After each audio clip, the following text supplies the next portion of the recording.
फरमाया याद रखना मुझे उसी तरह कत्ल करना जिस तरह तुम खुद कयामत में कत्ल होना पसंद करते हो। मेरा आखिरत पर यकीन कामिल है, महशर में अदालत लगेगी, मैं तुम्हें कत्ल करूंगा मैं।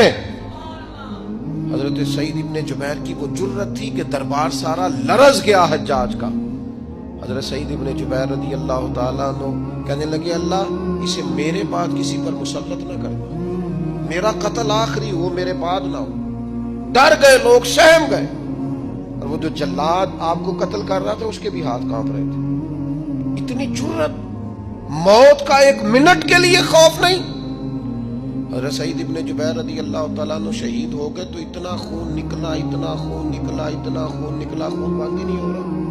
एक तबीब बैठा था, हाँफते कांपते डरे हुए सहमे हुए। हज्जाज कहने लगा उसे इतना खून?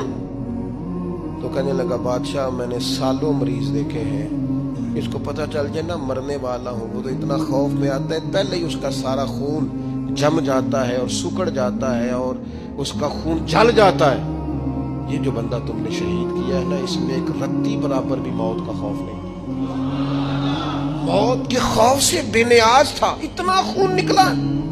हजरत सईद इब्ने जुबैर शहीद हुए उसी दिन हज्जाज के पेट में दर्द शुरू हुआ। सिर्फ 15 दिन हज्जाज बाद में जिंदा रहा है, 15 दिन, और सारी रात तड़पता था, कहता था मुझे ख्वाब में आके पैरों से घसीटते। हजरत सईद इब्ने जुबैर चिल्लाता तड़पता। 15 दिनों के अंदर तबीबों ने कहा तेरा जो मर्ज है ये कोई आसमानी अजाब है। मेरे अजीज मौत से डरे नहीं, बल्कि जो जालिम हो उनको डरा दे, ये मोमिन की शान है।